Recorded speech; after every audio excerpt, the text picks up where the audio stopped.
Olá, meu nome é Ivan Taveira, eu sou instrutor bíblico da Escola Bíblica Online. Nós estamos no primeiro módulo dos estudos bíblicos, hoje com o tema O Dom de Profecia. Esse é um tema muito importante que tem sido negligenciado por muitos, ignorado por tantos outros. Alguns afirmam que o dom de profecia foi extinto com a igreja primitiva. Não apenas o dom de profecia, mas os dons de um modo geral. Para outros, os dons ainda estão em vigor, em especial o dom de profecia. E muitos por aí afora estão dando profetadas à torta e à direito. Então, se os dons estão em vigor, como distinguir? Se há profetas, como saber se são verdadeiros ou falsos? Como não ser enganados por espíritos que não são de Deus? Esse é um tema importante, gente, que nós precisamos estudar na palavra de Deus para não cairmos em erro. Por isso, quero convidá-los, antes de iniciarmos esse estudo, para fazermos uma breve oração e pedir a direção do Espírito Santo de Deus. Pai Santo e amado, diante do tema tão importante que nós iremos estudar, Senhor Deus, pedimos a direção do Teu Santo Espírito, para que possamos compreender a Tua palavra, Senhor Deus, para que não caiamos em erros doutrinários, em astúcia humana, Senhor Deus. Por favor, direcione, Senhor Deus, o nosso pensamento, nosso coração para a Tua palavra, para que nós possamos realmente, Senhor Deus, distinguir o falso do verdadeiro, Senhor Deus. Por favor, nos ajude, grandioso Deus. São bênçãos que eu te peço e agradeço, pelo amor de Jesus. Amém. Olha só que Pedro diz para a gente, lá em 2 Pedro, capítulo 1, verso 21.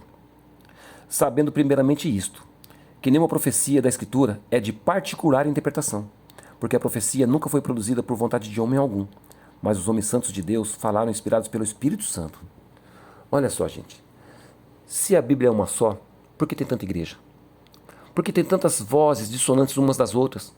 Por que uma igreja prega uma doutrina, outra prega outra, uma fala que essa aqui é verdadeira, outra fala que não, eu sou verdadeiro, e aí? Como distinguir isso, gente? Pedro nos dá uma dica. Primeiramente isto, olha, nenhuma profecia da Escritura é de particular interpretação. Então, muitas pessoas aí estão tendo interpretações particulares das profecias de Deus. Por isso que muitas vezes caem em erros. Por isso que essa discórdia entre tantos cristãos uns com os outros. Não falam a mesma língua. Olha só, gente, a palavra de Deus, embora seja escrita por 40 autores no período de 1600 anos, ela não se contradiz. Sabe? Diversos autores das mais variadas posições sociais, culturais, né, viveram em épocas diferentes, uns dos outros, e, no entanto, ela forma uma unidade. Por quê? Porque o Espírito de Deus não causa confusão. Não causa confusão, sabe?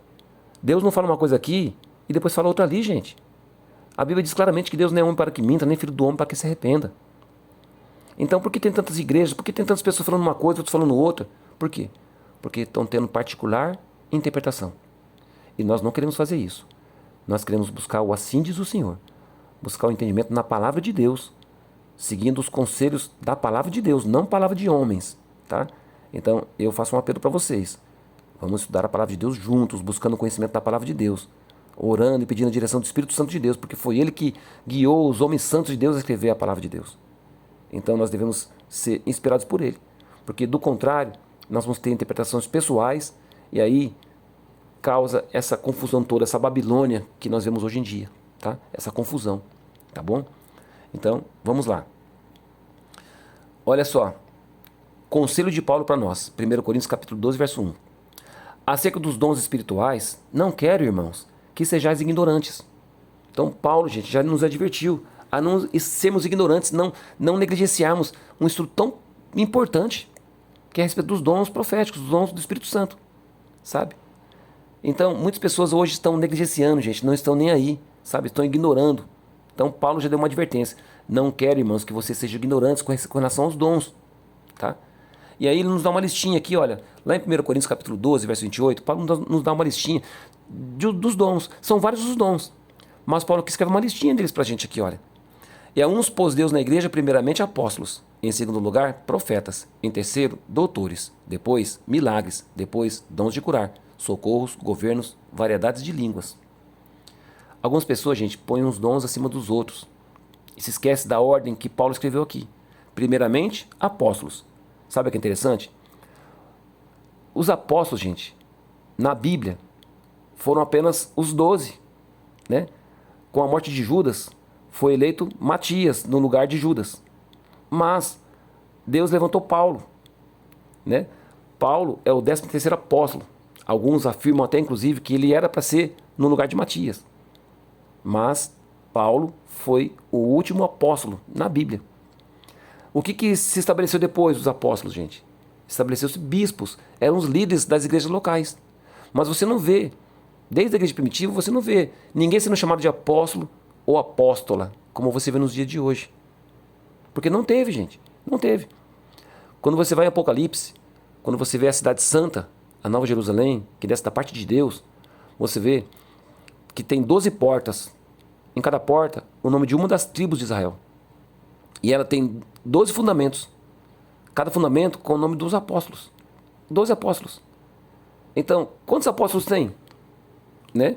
Se for seguir aí algumas pessoas de hoje em dia aí, vai multiplicar isso por números incontáveis. Porque estão chamando uma pessoa aí tal de apóstolo, outra pessoa tal, fulana tal de apóstola. Mas nós vemos que na palavra de Deus, na Bíblia, só teve 12 apóstolos, tá? Que são os fundamentos da cidade santa, tá bom? E aí ó, nós vemos que primeiramente apóstolos. Depois nós vemos o quê? Segundo lugar, profetas. Então você percebe a hierarquia? Profetas. Depois então em terceiro, doutores. Quem são os doutores? Pessoas que instruem na palavra de Deus, né? Depois nós vemos então milagres, dons de curar, socorros, governos. Por último, variedade de línguas. E hoje em dia tem gente colocando a língua em primeiro lugar. Em primeiro lugar. Gente, os dons que Deus concede à igreja é para a edificação da igreja. Sabe? Qual que é a função do profeta, gente? Né? Olha o que diz aqui 1 Coríntios capítulo 14, verso 3, olha. Mas o que profetiza fala aos homens para edificação, exortação e consolação. Todos os dons visam o crescimento da igreja, visam um fim proveitoso, né? Todos eles têm um fim proveitoso. Mas o dom profético, gente, ele tem uma especial função, que é edificação, exortação e consolação.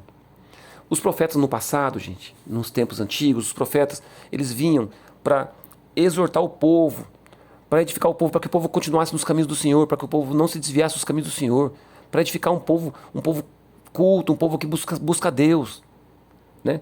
E volte mesmo o povo se desviava dos caminhos do Senhor. Então o profeta vinha e exortava, olha, volte para os caminhos do Senhor, né? E quando o povo então era afligido pelos próprios pecados, né? E ele se arrependia dos seus pecados, Deus enviava o profeta ali para consolar o povo, para voltar para o caminho de Deus novamente. Percebe, gente, a função profética na Bíblia, né? Olha só, o que Amós nos diz lá, Amós capítulo 3, verso 7, olha. Certamente o Senhor Jeová não fará coisa alguma sem ter revelado o seu segredo aos seus servos, os profetas. Olha só, gente, um profeta é uma pessoa levantada por Deus, gente, por Deus, para que por meio dele Deus alerte o povo. Deus não fará coisa alguma sem antes, né, revelar o segredo aos profetas. Por quê? Misericórdia, gente, de Deus. Deus quer exortar o povo a buscar o Senhor, né? Então a função do profeta, gente, é de exortar, né? Ele é o porta-voz de Deus, gente, porta-voz de Deus, tá? Olha só Ezequiel capítulo 33, verso 7, olha. A ti, pois, ó filho do homem, te constituí por atalaia sobre a casa de Israel. Tu, pois, ouvirás a palavra da minha boca e lhe anunciarás da minha parte. Percebe, gente? Percebe que o profeta é levantado por Deus para ser o porta-voz de Deus, tá? O porta-voz de Deus. Olha só o que diz para nós 2 Crônicas, capítulo 20, verso 20. Olha, é um conselho para a gente, olha. Crede no Senhor vosso Deus e estareis seguros. Crede nos seus profetas e prosperareis. Sabe? Crede nos seus profetas e prosperareis. Então o profeta é o porta-voz de Deus, gente. Porta-voz de Deus. Olha só. O dom profético no Novo Testamento. Hebreus capítulo 1, verso 1 e 2, olha. Havendo Deus antigamente falado muitas vezes e de muitas maneiras aos pais pelos profetas, a nós falou-nos nesses últimos dias pelo Filho, a quem constituiu o herdeiro de tudo, por quem fez também o mundo. Que coisa maravilhosa, gente. Quando o homem pecou, o homem falava face a face com Deus. Mas depois do pecado, houve a ruptura. O pecado causou um abismo entre o homem e Deus, sabe? Deus odeia o pecado, gente. Mas Deus ama o pecador. Então, Deus, para estabelecer conexão com o homem, Deus fez o quê? Deus enviou profetas. Por meio de sonhos, de revelações, sabe? Então, Deus quer se comunicar com o homem. Mas o pecado faz esse abismo. Então, Deus outrora falava pelos profetas, mas nesses últimos dias falou pelo Filho. Gente, Cristo veio revelar o amor do Pai, gente, o amor de Deus para nós, sabe? Deus é amor. E o Cristo veio nos revelar esse amor. Para que a gente, olhando para Ele, possamos buscar, andar nos caminhos de Jesus, sabe? Mas, para algumas pessoas, pensa o seguinte, né? Então, ainda existe profetas, né? Porque se agora veio pelo Filho, né? Como que se dá isso? Então, nós vamos estudar, olha só. Os últimos profetas do Antigo Testamento atuaram nos tempos de Esdras e Neemias. Então, olha só que interessante, gente. O povo desobedeceu ao Senhor, foi levado cativo para a Babilônia, o templo foi destruído, a cidade toda foi destruída, Jerusalém foi destruída, o povo foi levado cativo por causa dos pecados deles. Mas Deus ainda enviou profetas. Lá mesmo, Jeremias consolou o povo lá na Babilônia, né? Consolou o povo na Babilônia. Olha, Deus vai trazer vocês de volta para cá, né? Durante 70 anos eles ficaram lá cativos na Babilônia. E aí então veio um outro império, né, que eram os persas, e libertaram o povo. Através de Artaxerxes, né, por um decreto que ele fez, o povo voltou com Neemias e Esdras para erguer e reconstruir Jerusalém. E erguer o templo novamente, né, o segundo templo. E aí Deus enviou profetas, gente. Mas o que acontece? Depois de reconstruir Jerusalém e o templo reconstruído, Deus se calou. Deus não mandou mais profetas. Durante 430 anos, gente, houve o silêncio de Deus. Até que veio quem? João Batista. Olha só.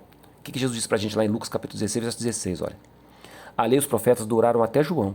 Desde então é anunciado o reino de Deus, e todo homem prega força para entrar nele. Olha, algumas pessoas com particular interpretação interpretam a palavra de Deus equivocadamente. Quando a pessoa lê esse verso aqui, alguns afirmam o seguinte: está vendo? A lei foi abolida. A lei durou até João. A lei e os profetas duraram até João. Será que é isso mesmo, gente, que Jesus está dizendo aqui? Será que as leis não precisam mais ser guardadas? Acabou as leis? Não tem mais profeta coisa nenhuma? Será que é isso que Deus disse? Olha só, quando você vai ler Mateus capítulo 11, verso 12 e 14, olha. E desde os dias de João Batista até agora se faz violência ao reino dos céus, e pela força se apoderam dele, porque todos os profetas e a lei profetizaram até João. E se queres dar crédito, é este o Elias que havia de vir. Então, olha que interessante. Aqui nós estamos vendo aqui que a lei e os profetas profetizaram até João. Então, duraram até João, né? Vigoraram até João. Então, a lei foi abolida? Não tem mais profeta? Não, gente, não é isso que está dizendo, não. Não é isso que Jesus está dizendo. Por quê, gente? A lei aponta para Jesus. A lei não pode salvar, mas ela aponta para o Salvador. Quem peca transgride a lei. Cai debaixo da maldição da lei. Cai debaixo da maldição, porque o salário do pecado é a morte. Então você pecou, você transgrediu a lei, você caiu debaixo da maldição dela. Você agora está condenado à morte. Então a lei não pode salvar você, mas ela mostra que você está em pecado. E aponta para quem? Para Jesus. Porque o final da lei, a finalidade dela, o objetivo da lei é Cristo. É apontar você para Jesus, para que Jesus te purifique dos seus pecados e você agora se torne uma nova criatura em Cristo Jesus, andando na lei. Percebe? Então, quando diz que a lei profetizou até João Batista, por quê? Porque desde os tempos antigos foi dada a promessa do Messias, que o Messias havia de vir, que ele salvaria o povo dos seus pecados. Então, a lei aponta para Jesus. Os profetas apontavam também para Jesus, o Messias que haveria de vir. E quando ele veio, né, cumpriu-se o que os profetas disseram. Mas foi, então, a lei foi abolida por causa disso? Não. Não houve mais profetas? Houve. Houve. Nós vamos ver agora aqui, olha. Olha só, Atos capítulo 21, verso 8 e 9, olha. Bem depois de João Batista, hein? Bem depois de João Batista, olha. No dia seguinte, partindo dali Paulo e nós que com ele estávamos, chegamos a Cesareia. E entrando em casa de Filipe, o evangelista, que era um dos 7, ficamos com ele. Tinha este 4 filhas donzelas que profetizavam. Olha só que interessante. Depois de João Batista. Então, você percebe que quando as pessoas fazem particular interpretação das escrituras, se baseando num versículo só, elas erram? Porque as escrituras não são de particular interpretação, gente. Não são. Sabe? Nós temos que buscar o assim diz o Senhor, para não termos essa particular interpretação, para não cairmos em erro. Percebe? Então, para aquelas pessoas que dizem o seguinte: não, a lei e os profetas duraram até João, então não tem mais lei, não tem mais profeta. Mas o que dizer disso aqui? Nós vemos aqui que tem profetas. E tem mais, olha. Olha só, Atos capítulo 21, verso 10 e 11, olha. E demorando-nos ali por muitos dias, chegou da Judéia um profeta por nome Ágabo, e vindo ter conosco, tomou a cinta de Paulo, e ligando-se os seus próprios pés e mãos, disse: isto diz o Espírito Santo, assim ligarão os judeus em Jerusalém o varão de quem esta cinta, e o entregarão nas mãos dos gentios. Percebe, gente? Ágabo, um profeta, depois de João.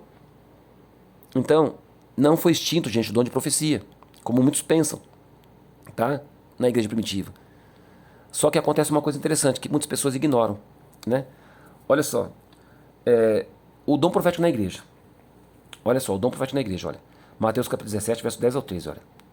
E os seus discípulos o interrogaram, dizendo: Por que dizem então os escribas que é mística que Elias venha primeiro? E Jesus, respondendo, disse-lhes: Em verdade, Elias virá primeiro e restaurará todas as coisas. Mas digo-vos que Elias já veio, e não o conheceram, mas fizeram-lhe tudo o que quiseram. Assim farão eles também padecer o Filho do Homem. Então, entenderam os discípulos que lhes falara de João Batista. Note um detalhe aqui, gente. Que Jesus disse aqui, olha. Em verdade, Elias virá primeiro e restaurará todas as coisas. Então, Jesus está falando aqui no futuro. No futuro vai vir Elias. Mas depois ele diz assim, olha, mas digo-vos que Elias já veio. Parece contraditório, né? Não é contraditório. Não é contraditório. Aí ele diz que Elias é João Batista. Olha só. Aqui, olha. Lucas capítulo 1, verso 13 ao 17, olha. Quando João Batista, né, foi anunciado, né, que Zacarias, que é o pai de João Batista, né, ele teria um filho, o anjo Gabriel apareceu para ele e disse assim, olha. Mas o anjo lhe disse: Zacarias, não temas, porque a tua oração foi ouvida. Isabel, tua mulher, dará à luz um filho, e lhe porás o nome de João. E terás prazer e alegria, e muitos se alegrarão no seu nascimento, porque será grande diante do Senhor. E não beberá vinho, nem bebida forte, e será cheio do Espírito Santo, já desde o ventre de sua mãe. Então, olha só, ele era nazireu desde o ventre da sua mãe, né? Agora, note esse detalhe aqui, olha. E converterá muitos dos filhos de Israel ao Senhor, seu Deus, e irá diante dele no espírito e virtude de Elias, para converter o coração dos pais aos filhos, e os rebeldes à prudência dos justos, com o fim de preparar ao Senhor um povo bem disposto. Então, percebe? No espírito de Elias. Então, gente, quando Jesus disse lá, né, que João Batista virá, que Elias virá, né, mas Elias já veio, então está se referindo ao espírito de Elias, o Espírito Santo, o poder do Espírito Santo. Então, João Batista teve o poder do Espírito Santo, ele veio no espírito de Elias. Qual foi o espírito de Elias, gente? O poder do Espírito Santo. Percebe? Então, um profeta levantado por Deus com os dons do Espírito Santo.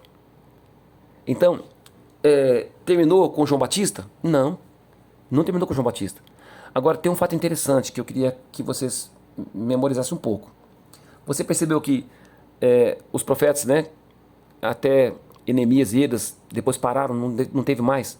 Só depois de João, que veio o profeta, novamente, que João foi o primeiro profeta depois do tempo de Neemias e Esdras, 430 anos, não teve profeta nenhum. João veio depois. Então, em momentos, gente, históricos, importantes, Deus levanta homens, Deus levanta profetas. Então, não é a torta direita. Existe profetas que profetizam, que nem Ágabo, que nem as profetizas, as filhas de Filipe. Mas tudo num período profético, gente, no período que Deus estabelece. Tá? De tempos em tempos, Deus levanta um revivamento na igreja, um poder que levanta. O povo está se acabando, se perdendo. Deus vem e manda o profeta.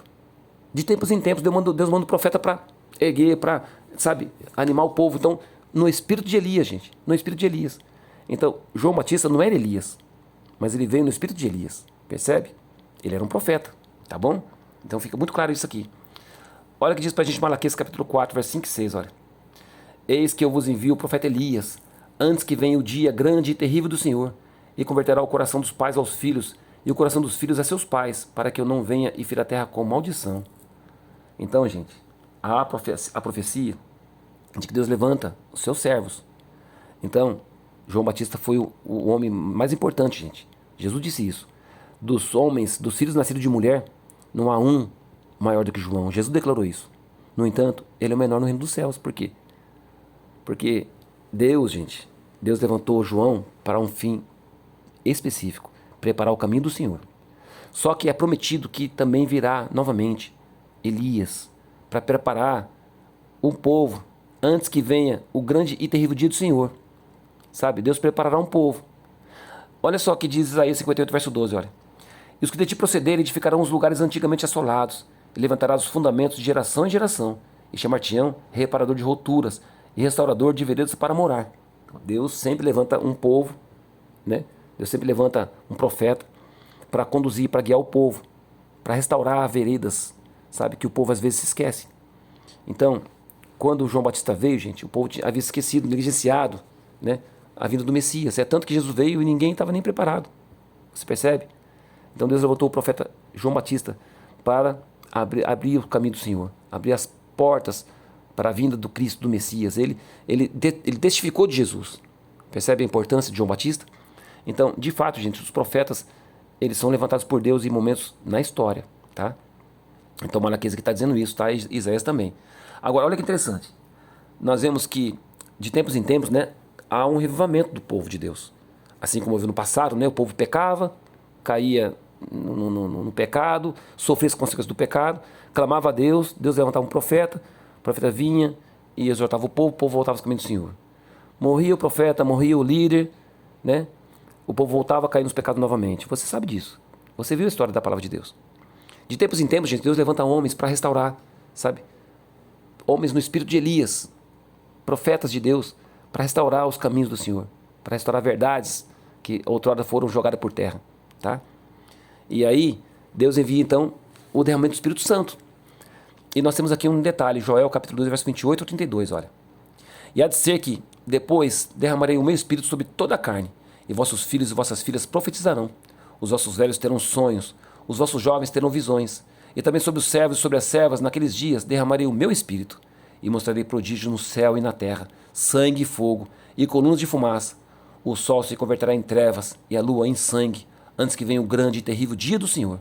E há de ser que todo aquele que invocar o nome do Senhor será salvo, porque no Monte Sião e em Jerusalém haverá livramento, assim como o Senhor tem dito, nos restantes que o Senhor chamar. Percebe, gente? Então, aqui tem a promessa do derramamento do Espírito Santo. Essa promessa, ela se cumpriu inicialmente com Atos dos Apóstolos ali no Pentecostes. Olha só que diz Atos capítulo 2, verso 17. Pedro dizendo, né, quando ele recebeu o dom do Espírito Santo, né, cheio do Espírito Santo ali, falaram em línguas, as pessoas começaram a entender na própria língua deles, né, as grandezas de Deus, e se perguntaram, mas o que quer dizer isso, né? Aí uns falaram que estão bêbados, estão embriagados, né? Então Pedro se levantou e disse, não, vocês estão enganados, ninguém aqui está embriagado não. Isso é o cumprimento da profecia de Joel, né? Que nós lemos, né? Nos últimos dias acontecerá, diz Deus, que do meu Espírito derramarei sobre toda a carne, e os vossos filhos ou vossas filhas profetizarão, os vossos jovens terão visões, e os vossos velhos sonharão sonhos. Então, está vendo? Cumprindo a palavra de Joel, olha. E há de ser que depois derramarei o meu Espírito sobre toda a carne, e vossos filhos e vossas filhas profetizarão, os vossos velhos terão sonhos, os vossos jovens terão visões. Então percebe aqui o cumprimento, né, dessa profecia. Mas será que essa profecia aqui se cumpriu apenas no Pentecostes? Não, nós vimos lá, né? Nós vimos lá que o sol se converterá em trevas e a lua em sangue, antes que venha o grande e terrível dia do Senhor, né? Então percebe? Então a profecia, gente, se cumpriu do derramamento da chuva do Espírito Santo, né? No Pentecostes. A gente chama isso de chuva temporã. Por quê? Porque são dois tipos de chuva, né? Para a colheita, gente, para o plantio tinha chuva temporã, que a terra era molhada com a chuva para que o grão germinasse. E depois tinha chuva serôdia, aquela chuva que chovia na terra para o grão amadurecer, para a colheita. Percebe? Então a Bíblia fala de chuva temporã e chuva serôdia. Olha que interessante. A chuva temporã, gente, ela foi cumprida no Pentecostes com o derramamento do Espírito Santo. O próprio Pedro declarou isso, né? Que a profecia de Joel se cumpriu com ele. Mas olha só a chuva serôdia. Tiago, gente, veio depois do Pentecostes, né? Tiago, quando escreveu o livro dele, foi depois do Pentecostes. O que ele escreveu lá, olha? Sede, pois, irmãos, pacientes até a vinda do Senhor. Eis que o lavrador espera o precioso fruto da terra, aguardando-o com paciência, até que receba a chuva temporã e serôdia. Então, olha que interessante. Tiago nos dá um conselho. Perseverem, né? Sejam pacientes até a vinda, quer dizer, continue firmes nos caminhos do Senhor com paciência, aguardando o quê? A chuva, temporã e serôdia. Então a temporã veio no tempo do derramamento do Pentecostes. E a serôdia está por vir, gente, está por vir. Mas Deus levanta povo, Deus levanta profetas para exortar o povo, para caminhar. Então, de tempos em tempos, gente, Deus faz revivamento na igreja. Olha só, eu fiz uma pesquisa, gente, e essa pesquisa que eu achei aqui na internet, pela inteligência artificial. Olha que a pesquisa me trouxe, olha. Não existe um consenso exato sobre o número de revivamentos na história da igreja cristã, pois isso depende de como definimos revivamento e dos critérios utilizados para identificá-lo. Mas enumerou aqui os mais importantes. Olha só, a igreja primitiva, depois de 430 anos, né, Deus se calou agora Deus levantou João Batista e veio Cristo. E Cristo agora com o Evangelho, os apóstolos pegando por todo quanto é lugar, né? O derramamento da chuva serôdia ali, você percebe? Aquele revivamento forte, poderoso na igreja primitiva. Que durou, gente, durante milênios. Mas não houve um revivamento assim, eficaz, depois disso. Só no século XVI, gente, que começou agora a ter um movimento, né? Depois que teve, né, a apostasia, que a igreja... Por que aconteceu com a igreja cristã? A igreja cristã, ela teve aquele auge, né, na igreja primitiva, mas depois o povo foi esfriando na fé. Foi entrando heresias dentro da igreja, a igreja se contaminou, né? Aí, durante 1260 anos, nós vemos apostasia na igreja. Um povo apático, um povo que se desviou dos caminhos do Senhor, negligenciando as leis de Deus, buscando as suas interpretações particulares, percebe? Aí, então, Deus levanta, gente, revivamentos. Deus começou a levantar o quê? Reformadores, né? Dentre eles, nós vemos ali os valdenses, que foram pessoas fiéis, que foram perseguidas pela igreja católica, né? Nós vemos ali John Wycliffe, que também se levantou, era um sacerdote, mas que se levantou contra os erros doutrinários católicos, né? John Hus, que foi queimado na fogueira. Até que surgiu Lutero, gente. Então, essa foi a reforma protestante. Foi um revivamento levantado por Deus. Então, Deus levantou homens, gente, homens de Deus, profetas, homens de Deus que foram alertando o povo a se voltar para Deus. E surgiu então o quê? A reforma protestante. Depois, o que aconteceu com a reforma protestante? Houve aquele grande revivamento, aquele fervor, as pessoas pregando o evangelho, e houve batalhas, guerras, né? Perseguições, mortes. Aí a igreja se esfriou novamente, né? Houve várias igrejas se levantaram nesse tempo, né? Cada um com uma doutrina diferente, e a igreja se esfriou. Aí veio o grande despertar do século XVIII, gente. Olha só, começou agora um novo nascimento espiritual, de busca de ser fiel a Deus, de pregar o evangelho com firmeza. Surgiu movimentos missionários, gente, no mundo. Dentre eles, um destaque, né, para os missionários moravianos, homens santos de Deus que foram pregar o evangelho, gente. Pessoas que se vendiam como escravos para pregar os escravos, sabe? Houve um grande revivamento. Você percebe? Olha o espaço de tempo entre um e outro, gente, tá? Depois veio o grande despertar, né, do século XIX. Nesse período, gente, foi um período que, nos Estados Unidos, que foi uma nação levantada por Deus, porque os Estados Unidos foi formado por protestantes que saíram da perseguição católica lá da Europa e formaram os Estados Unidos. Então os Estados Unidos foi uma nação importante, levantada por Deus. E era uma nação bem humilde. Hoje você vê que é uma grande potência. Naquele período, gente, foi instituído, né, uma nação com temor a Deus, né, buscando a Deus. Só que com o passar dos anos, o que aconteceu com os Estados Unidos? Foi se apostatando também na fé. Foi se desviando dos caminhos do Senhor. Então Deus levantou movimentos através de fatos que aconteceram na história, sabe, de eventos que aconteceram que causaram impacto na vida das pessoas. E aí então levantou-se grandes movimentos de revivamento. Dentre eles eu destaco o movimento milerita, tá? Que deu origem à Igreja Adventista do Sétimo Dia, tá? Então eu quero que vocês saibam disso, tá bom? Um segundo despertar. Você vê que aqui de tempos em tempos Deus levanta. E justamente nesse tempo aqui, o diabo também se levanta, viu, gente? O diabo também se levanta. Nesse tempo aqui, Deus usou o dom profético na igreja, né? Deus capacitou uma mulher, Ellen White, ali para guiar esse remanescente que estava ali surgindo do meio dessa confusão toda religiosa, sabe? Mas o diabo também tem suas ferramentas para seduzir o povo de Deus, para enganar o povo de Deus. Também tem os falsos profetas que também surgiram nessa mesma época. E por causa justamente dos falsos profetas que o verdadeiro profeta, gente, é às vezes negligenciado, tá? Então nós precisamos estudar sobre isso, tá bom? Então você vê aqui os grandes despertar. Aí nós vemos até aqui chegar no século XX, olha, com um movimento pentecostal, né? Eu sou um pouco cético com relação ao movimento pentecostal, tá? Como um revivamento. Por quê? Porque, gente, Deus não pode levantar um revivamento que seja contrário à palavra dele. Deus não pode. Então o que nós vemos no meio pentecostal hoje, gente, são coisas totalmente contrárias à palavra de Deus. Sabe, Deus é organizado, Deus é de ordem. Paulo deu conselhos lá. Olha, se um fala em línguas, que fala um, quando mais no mais três, dois ou três, mas um por vez, que haja intérprete. E que nós vemos nas igrejas de hoje em dia aí? Uma balbúrdia, uma bagunça. É isso que é de Deus? Não, não é de Deus não. Então, cautela, tá? Cautela. Nós temos que ter cautela para a gente buscar o assim diz o Senhor, para não cairmos na interpretação humana, tá? né? Particular interpretação, como o Pedro diz lá, né? Pessoas que ficam tirando particular interpretação. Então, cautela, tá bom? Olha só, quando eu disse para você, né, que do século XIX, né, quando surgiu esse grande avivamento que culminou com o movimento milerita, foi os fatos que aconteceram, gente, que impactaram a vida das pessoas. O dia escuro, 19 de maio de 1780, em que houve uma escuridão total. Lá nos Estados Unidos, gente, que pessoas acenderam velas ao meio-dia. Acenderam lamparinas, escureceu, as galinhas empoleiraram. Não foi eclipse, porque a lua estava num canto e o sol no outro, sabe? Então não foi eclipse. A lua ficou vermelha como sangue depois desse dia escuro, sabe? E aí houve queda das estrelas também, olha, dia 3 de novembro de 1833, queda das estrelas, sabe?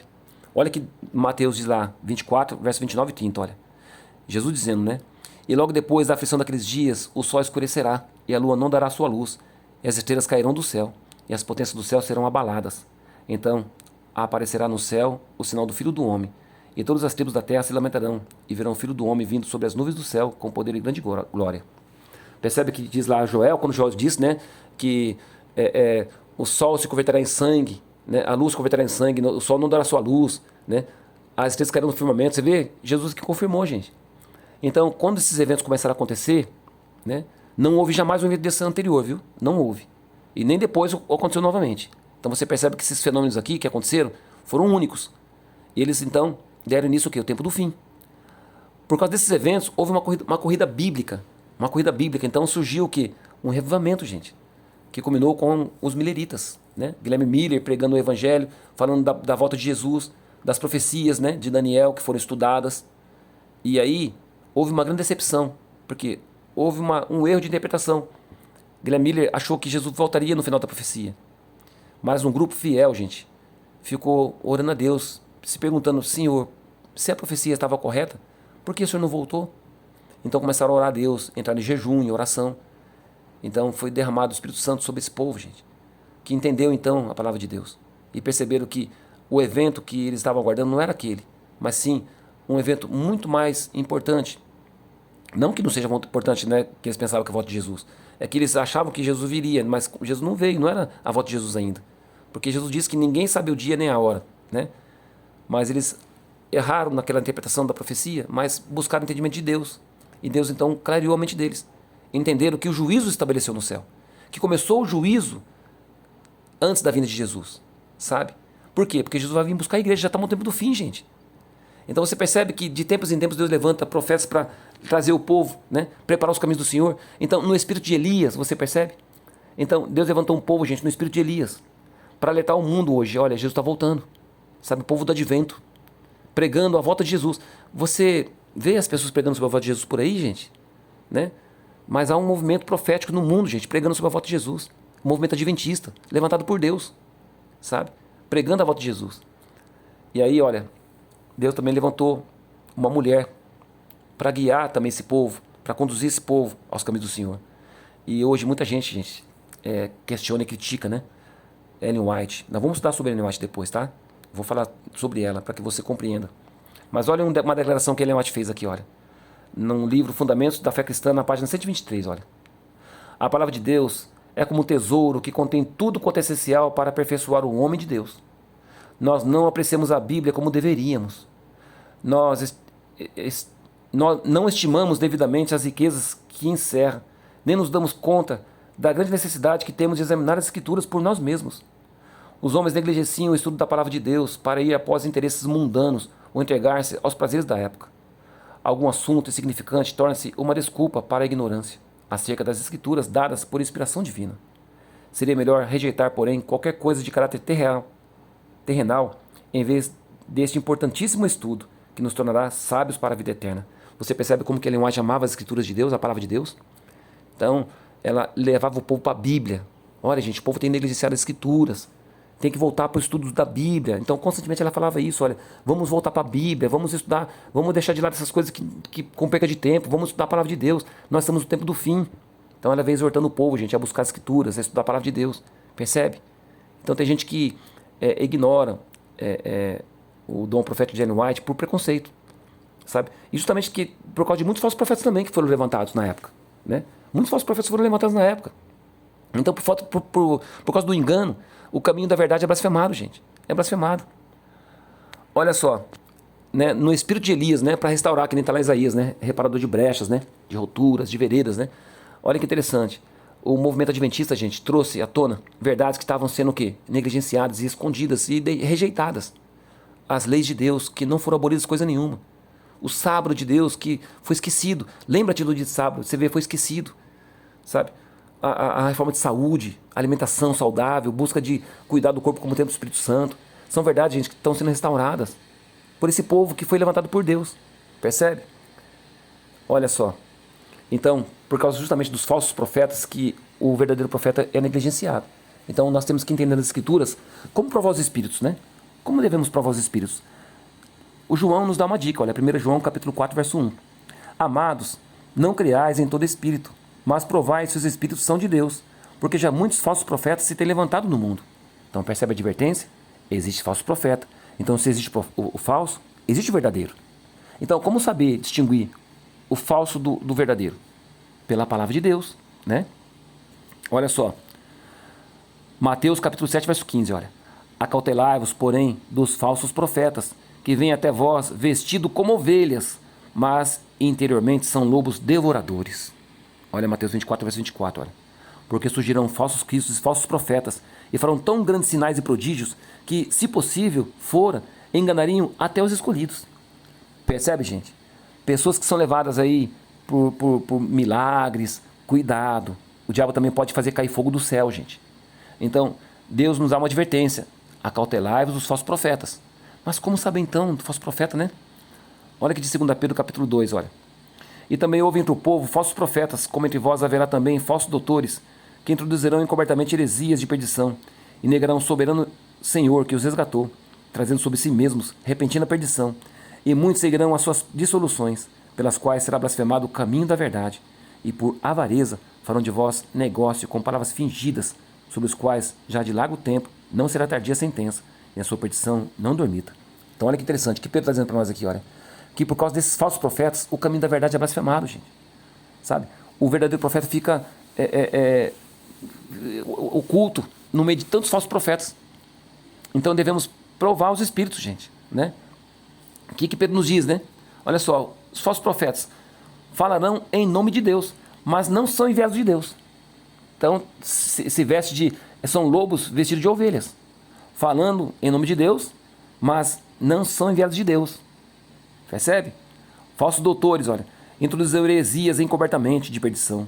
São falsas doutrinas em nome de Cristo, pessoas que pregam em nome de Cristo, mas introduzem heresias sutis, de forma sutil, vem enganando o povo. Como aquela que nós vimos lá. A lei e os profetas duraram até João, então não precisa mais guardar lei coisa nenhuma, e nem profeta. Você percebe? Quando a pessoa tem particular interpretação, usam a Bíblia. Falam da Bíblia, mas o quê? Falam que foi abolida a lei, que não tem mais profeta. Você percebe? Usando a Bíblia. O diabo conhece a Bíblia, gente. O diabo conhece a Bíblia.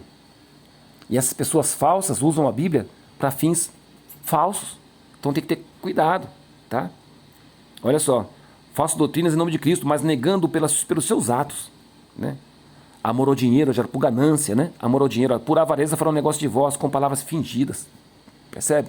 O que você vê hoje em dia aí? Doutrina, teologia da prosperidade. Não, Deus quer que você seja rico, que seja abençoado. Deus quer que você seja salvo. Que você viva salvo. Deus não quer que você fique rico aqui, porque ele diz assim, ó, junte tesouro no reino dos céus. Não, onde os ladrão não roubam, nem a traça corrói, né? E nem a ferrugem, né? Corrompe. Percebe? Deus falou assim, junta tesouro no céu. Mas esses falsos profetas, não, junta tesouro aqui na terra. Então, cautela, tá vendo, gente? Tá vendo como que é? Olha, prazeres da carne, pessoas que se dedicam, são sensuais, gostam dos prazeres mundanos, tá? Então, gente, cautela, sabe? Olha só, provando os espíritos, né? Falsos profetas, olha. Mateus capítulo 7, verso 22 e 23, olha. Muitos me dirão naquele dia, Senhor, Senhor, não profetizamos nós em teu nome? E em teu nome não expulsamos demônios? E em teu nome não fizemos muitas maravilhas? E então lhes direi abertamente, nunca vos conheci, apartai-vos de mim, vós que praticais iniquidade. Percebe, gente? Pessoas que buscam aí sinais e prodígios, que ficam acreditando nessas pessoas que ficam... Ah, mas ele é de Deus porque ele curou. Ah, ele é de Deus porque ele expulsou o demônio. O que você vê nas igrejas pentecostais hoje aí, o demônio parece que não sai de lá. Todo culto tem demônio. Ou um lugarzinho para demônio gostar, hein? Ou lugarzinho para demônio gostar. Então, você percebe, todo tempo tem demônio sendo expulso. Gente, será que é isso, gente? Então, cuidado. Cuidado. Nem todos que me dizem Senhor, Senhor, entram no reino do céu. Mas aquele que faz a vontade do meu Pai que está no céu. Jesus disse isso. Percebe? Então, como nós vamos provar os Espíritos? Olha, primeiro teste. Crer em Jesus encarnado. Olha que diz 1 João, capítulo 4, versos 2 e 3, olha. Nisto conhecereis o Espírito de Deus. Todo Espírito que confessa que Jesus Cristo veio em carne é de Deus. E todo Espírito que não confessa que Jesus Cristo veio em carne não é de Deus. Mas este é o Espírito do Anticristo, do qual já ouviste que há de vir, e esse que já está no mundo. Então, desde o tempo do profeta João, já tinha, né, Espírito do Anticristo. Então, gente, aqui cai por terra aquelas pessoas que dizem que Jesus não é Deus. Sabe que Jesus não é Deus, que não é Deus encarnado. Não, que ele é um ser criado. Então cai por terra muitos falsos profetas aí. Tá? Pregando a palavra de Deus por aí afora, com cara de bonzinho, cara de certinho, de bonitinho, mas negando o quê? Negando Cristo como Deus. O verbo que se fez carne e habitou entre nós. Então já cai por terra esses aí. Cautela, tá? Vamos ver outro, segundo teste? Ter bons frutos espirituais. Olha que diz lá Mateus capítulo 7, versos 16 e 17, olha. Por seus frutos os conhecereis. Porventura, colhem-se uvas dos espinheiros ou figos dos abrolhos? Assim, toda árvore boa produz bons frutos, e toda árvore má produz frutos maus. Como que pode uma pessoa falar que é profeta de Deus, que fala em línguas, que profetiza, mas é um nó cego? É um adúltero. É uma pessoa que fala palavras blasfemas, palavrão, xinga, sabe?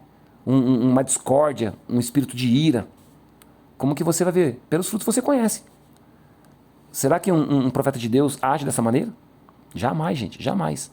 Então, pessoas que ficam falando em línguas por aí afora, a torta direita nas igrejas por aí, percebe, olha, vê os frutos. Fica evidente, gente, fica evidente, tá bom? Fica evidente. Terceiro teste. As profecias se cumprem.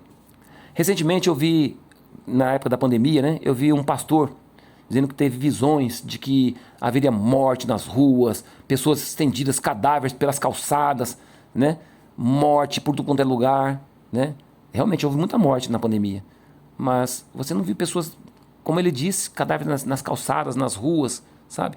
Gente, teve criança que se assustou com esse teve pessoas que ficaram apavoradas com essa profecia desse homem aí, né?